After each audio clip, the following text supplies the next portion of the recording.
నమస్కారం ప్రజలారా, public power YouTube ఛానల్కి స్వాగతం. ఈరోజు మరొక సమాచారంతో మీ ముందుకు వస్తున్నాను. ఈ రైతు భరోసాలో ఏం జరిగిందని అంటే, ఇన్కమ్ ట్యాక్స్ పేయర్లకి, ప్రభుత్వ ఉద్యోగులకి, కారులు ఉన్న వ్యక్తులకి, అదేవిధంగా భూమి ఎక్కువ ఉన్న వ్యక్తులకి రైతు భరోసా ఇవ్వడం జరిగింది. రైతు భరోసా యొక్క ముఖ్య ఉద్దేశం ఏంటి? చిన్న సన్నకారు రైతులకు ప్రభుత్వం నుండి ఎంతో కొంత ఆర్థిక సాయం అందించే ఉద్దేశంతో ఈ రైతు భరోసా అనేది ప్రవేశపెట్టడం జరిగింది. కానీ ఇక్కడ జరుగుతుంది ఏంటంటే 80% రైతులకు, మిగతా 20% అమౌంట్ అనేది బిజినెస్ మ్యాన్ అంటే ఇన్కమ్ ట్యాక్స్ పేర్లకి, కారులు ఉన్న వ్యక్తులకి, అదేవిధంగా భూమి ఎక్కువ ఉన్న వ్యక్తులకి, ప్రభుత్వ ఉద్యోగులకు రైతు భరోసా ఇవ్వడం జరిగింది. ఈ రైతు భరోసాలో జరుగుతున్న అవినీతి అంటే అర్హత లేని వారికి కూడా రైతు భరోసాలు ఇవ్వడం జరిగింది. ఈ అర్హత లేని వ్యక్తులని ఎవరికి రైతు భరోసా ఇచ్చారని నేను ఆ రోజున్న పై అధికారులకు ఫిర్యాదు చేయగా దీని మీద ఎటువంటి విచారణ అనేది జరగలేదు.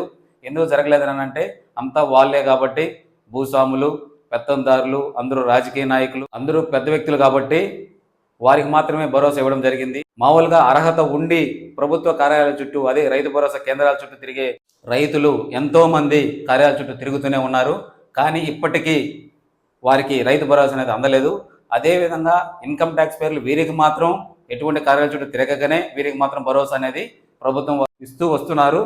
అంతేకాకుండా ఒక చిన్న రైతు కానీ, లేదంటే ఒక పెన్షన్ కోసం కానీ ఎవరైనా ఒక పథకం అప్లై చేసుకుంటే మీకు ఆ పేపర్ లేదు, ఈ పేపర్ లేదు, అదేవిధంగా మీ యొక్క ఆధార్ కార్డు మీద కరెంటు బిల్ ఎక్కువ చూపిస్తుంది అనేసి ఈ విధంగా కొన్ని అడ్డంకాలు చూపించి వారికి ప్రభుత్వ పథకాల నుంచి వారికి ఏ విధంగానూ సహాయం అందించకుండా చాలా వరకు అడ్డుపడినాయి. అదేవిధంగా ఇప్పుడు ఈ అధికారులకి, అదే ప్రభుత్వ ఉద్యోగులకు, రాజకీయ నాయకులకు, ఇన్కమ్ ట్యాక్స్ పేర్లకు మాత్రం ఎందుకు ఈ ఆధార్ కార్డు కొట్టంగానే వాళ్ళ డీటెయిల్స్ ఎందుకు చూపించడం లేదు? ఒకవేళ చూపించినా కూడా వీరికి ప్రభుత్వ అధికారులు పథకం ద్వారా లబ్ధిదారులకు జాబితాలకు చేర్చడం జరిగింది. అదేవిధంగా పేదవారిని ఎందుకు చేర్చడం లేదు? పేదవారికి మాత్రం అన్ని అడ్డంకులు వస్తాయి. మీరు ఏ పథకంకి వెళ్ళినా మీ కరెంటు బిల్ ఎక్కువ వచ్చిందండి, లేదంటే మీ ఇంట్లో కారు ఉందండి, లేదా మరొకటి ఉందండి, ఇటు విధంగా అడ్డంకులు అనేది వస్తూ ఉంటాయి. కానీ ఇన్కమ్ ట్యాక్స్ పేర్లకి, అంటే ఇన్కమ్ ట్యాక్స్ పేర్లకి ఆధార్ కార్డులు చూపి కొడితే ఇన్కమ్ ట్యాక్స్ పేరు అని చూపించదా ఎట్లా వీరికి? అదేవిధంగా 4 వీలర్ ఉంటే ఎందుకు చూపించదు వీరికి? ప్రభుత్వ ఉద్యోగులు అయితే ఎందుకు చూపించదు? భూమి ఎక్కువ ఉన్న వారికి ఎందుకు చూపించదు? ఇవన్నీ వాళ్ళకి అడ్డురావు. వారికి మాత్రం పథకాల ద్వారా ఎక్కడెక్కడ వారికి అందాల్లో పథకాల జాబితాలో, లబ్ధిదారుల జాబితాలో వెళ్ళిపోతారు. కానీ పేద ప్రజలకు మాత్రం ఒక ప్రభుత్వ పథకం నుండి ఒక లబ్ధి చేకూరాలనంటే మాత్రం వాళ్ళ ఆధార్ కార్డులో మీకు భూమి ఎక్కువ ఉందనో, లేదంటే కారు ఉందనో, లేదంటే మీకు కరెంటు బిల్ ఎక్కువ వచ్చిందనో మాత్రం అడ్డంకులు ఉంటాయి. కానీ ఇలాగా ప్రభుత్వ ఉద్యోగులు వీరికి మాత్రం ఎటువంటి అడ్డంకులు అనేది లేకుండా పోతుంది.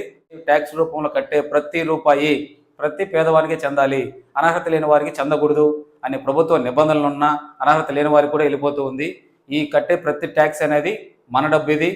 మనం దీని మీద లెక్కలు అడిగి ప్రభుత్వాలని ప్రశ్నించి, తర్వాత వాళ్ళు ప్రశ్నించడం ద్వారా ఏమవుతుందనంటే వీళ్ళు ప్రతి ఒక్కరు మమ్మల్ని ప్రశ్నిస్తున్నారు, ఈ డబ్బును నేను కరెక్ట్గా సరైన మార్గంలో ఖర్చు పెట్టాలనే ఉద్దేశంతో అయినా సరే ఎప్పటికైనా మొదలు పెడితే ఏదో ఒక రోజు రాజకీయ నాయకుల్లో మార్పులు వచ్చి ఈ ప్రభుత్వ సొమ్మును, మన సొమ్ము, ఇది మన సొమ్మును మనకు అనుగుణంగా లేదా మన అవసరాలకు తగ్గట్టుగా ఖర్చు పెట్టడానికి వీలు ఉంటుంది కనుక ప్రభుత్వాన్ని ప్రశ్నించి ట్యాక్స్ రూపంలో కట్టిన సొమ్మును ఏ విధంగా సరైన మార్గంలో ఖర్చు అవుతుందో లేదనే లెక్కలు తెలుసుకొని ఇలా తెలుసుకోవడం వల్ల ఇప్పటికైనా ఏదో ఒక రోజు రాజకీయ నాయకులు మార్పు వస్తుంది. ఈ వీడియో చూసిన ప్రతి ఒక్కరికి ధన్యవాదములు.